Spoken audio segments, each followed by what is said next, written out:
Redonner aux policiers des moyens de travail convenables et suffisants au regard de besoins opérationnels et de l'implantation des unités, tel est le vœu du président de la République, initiateur de la réforme de la police.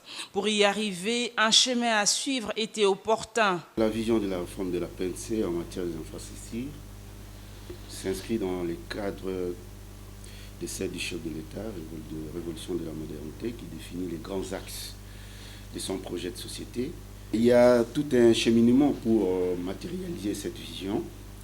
Il faut un chemin à suivre. Par exemple, il faut faire les suivis de la dévolution du domaine immobilier des ex-polices, gardes civiles et gendarmerie, que l'État a mis à la disposition de la PNC conformément à la loi organique portant organisation et fonctionnement de la PNC à son article 83.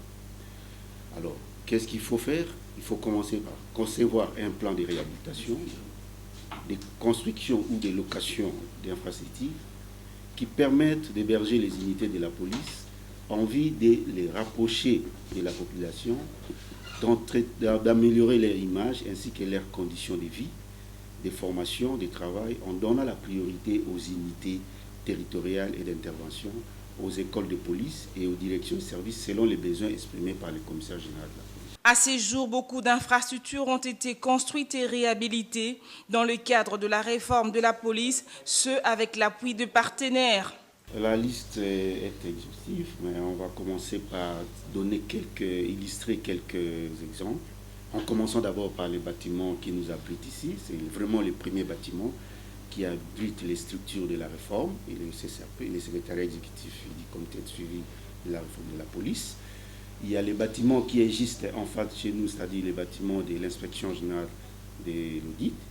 En dehors de ça, il y a beaucoup d'infrastructures construites et réhabilitées dans le cadre de la réforme avec l'aide du gouvernement congolais et aussi l'appui des partenaires de la réforme de la police. Il y a d'abord une base de données en matière des infrastructures qui est un outil moderne de gestion du patrimoine immobilier de la PNC pour la bonne planification des activités de construction, de réhabilitation et de la maintenance. À titre indicatif, ici à Kinshasa, en dehors des bâtiments que j'ai cités, dans certaines provinces pour restaurer l'autorité de l'État, à l'Est par exemple, expérimenter la doctrine de la police de proximité dans certaines villes pilotes, par exemple à Matadi, à Kananga et à Bukavu, pour la formation des policiers et la lutte contre les violences sexuelles, c'est-à-dire les écoles. Il y a des commissariats provinciaux, des commissariats des districts, des commissariats de police, des sous-commissariats, des écoles de police, des garages, ainsi que des bâtiments pour les unités de la lutte contre les violences sexuelles qui sont construits et réhabilités. Des infrastructures disponibles, certes, mais les commissaires supérieurs adjoints de l'expertise infrastructure du CCRP, André Kibaya, souligne que beaucoup reste à faire.